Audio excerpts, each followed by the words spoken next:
Good afternoon, dear students and parents. Welcome to Just Year of Edunet. I am Dr. Titi Varghese, official educational consultant for Indian students to study in Lithuanian universities. I am March 2025 ലിത്വേനിയയിലെ കവനാസ് സിറ്റിയിലെ LSMU എന്ന് പറയുന്ന university, Lithuanian university of medical science, health സയൻസിലെ യൂണിവേഴ്സിറ്റിയിൽ BSc nursing, MBBS, ഓഡോntology, physiotherapy, counselling, psychology തുടങ്ങിയ നിരവധി programmes മാസ്റ്റേഴ്സിനും ബാച്ചിലേഴ്സിനും ഉണ്ട്. അഡ്മിഷനുമായിട്ട് students താഴെ തന്നിരിക്കുന്ന വാട്സ്ആപ്പ് നമ്പറിൽ കോൺടാക്ട് ചെയ്യുക. ഇത് മുസ്ലിമിലെ BSc നഴ്സിംഗിന് കഴിഞ്ഞ വർഷം ഇപ്പൊ ഒരു വർഷമായി, അല്ലേ? ഒരു വർഷമായി, 6 months ആയി. 1 semester കഴിഞ്ഞു. BSc നഴ്സിംഗ് ആണ്. സ്ഥലം നാട്ടില് കാസർഗോഡ്. ഓക്കെ, പറയൂ കുട്ടി, ക്ലാസ് ഒക്കെ എങ്ങനെയുണ്ട്? ടഫാണോ? നല്ല ടഫാണ്. അതുകൊണ്ട് കുട്ടികൾ ദയവീത് നന്നായിട്ട് പഠിക്കണം. നടക്കുന്നില്ല. BSc നഴ്സിംഗ് ഭയങ്കര പാടാണ്. ഓക്കെ, സ്റ്റഡീസിന് വേണ്ടി തന്നെ നല്ല സമയം. ഓക്കെ, നല്ല ടഫാണ്. പഠിച്ച് പാസ്സാവുന്ന എല്ലാവരൊക്കെ ഇപ്പോഴും ഫസ്റ്റും സെക്കൻഡും 2 വർഷം കഴിഞ്ഞവരുണ്ട്.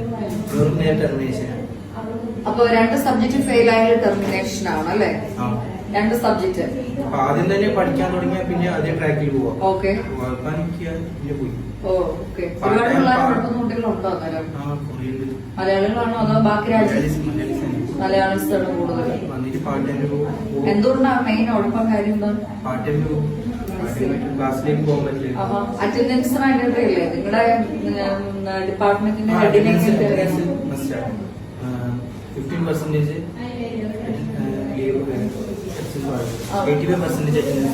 85% അറ്റൻഡൻസ് വേണം. 15% മാത്രം. അത്ര വളരെ വേഴ്സ് സിറ്റുവേഷനിൽ നിങ്ങൾക്ക് അവര് ചെയ്തു തരുള്ളൂ കേട്ടോ, പനിയൊക്കെ ആണെങ്കിൽ. അപ്പൊ അത് ശ്രദ്ധിക്കുക. BSc നഴ്സിംഗ് പഠിക്കാനായിട്ട് ആഗ്രഹിക്കുന്ന സ്റ്റുഡൻസ് പ്രത്യേകം ശ്രദ്ധിക്കണം. നാട്ടിലിരിക്കുന്ന ഏജൻസികൾ ഇവിടെ വന്നു കഴിഞ്ഞാൽ ഉടനെ പാർട്ട് ടൈം ചെയ്യാൻ ഒരു കുഴപ്പമില്ല എന്നൊക്കെ പറഞ്ഞു കഴിഞ്ഞാൽ, ഞാൻ പറഞ്ഞ BSc നഴ്സിന്റെ കേസിലാണ്. അപ്പൊ നിങ്ങളോട് ഞാൻ പണ്ടേ പറഞ്ഞായിരുന്നു പാർട്ട് ടൈം നിങ്ങൾക്ക് പറ്റത്തില്ല, നല്ല ടഫാണ്, കളിക്കണം എന്നൊക്കെ പണ്ടേ പറഞ്ഞായിരുന്നു. അപ്പൊ അതുകൊണ്ട് നിങ്ങൾക്ക് കാര്യം മനസ്സിലായി. അതേപോലെ ലാംഗ്വേജിന്റെ കേസ് കൂടെ പറയാം. D2 ലെവൽ അത് നമ്മൾ നന്നായി പറഞ്ഞ കേസാണ്. ഫസ്റ്റ് 2 സെമസ്റ്റർ ലാംഗ്വേജ് ഉണ്ടാവും.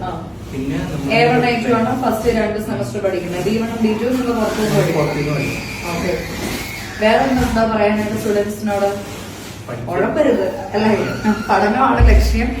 BSc നഴ്സിംഗ് 4 വർഷത്തെ കോഴ്സാണ്. യൂണിവേഴ്സിറ്റിയുടെ ബാക്കിയുള്ള ഫെസിലിറ്റീസിനെ പറ്റിയൊക്കെ എന്ന് പറയാമോ? ടീച്ചേഴ്സ്, മറ്റു കുട്ടികള്, ഫ്രണ്ട്ലി അറ്റ്മോസ്ഫിയർ ആണോ? എന്താ അവസ്ഥ? ലൈബ്രറി കാര്യങ്ങളൊക്കെ പഠിക്കാൻ വലിയ ബിൽഡിംഗ് അല്ലേ?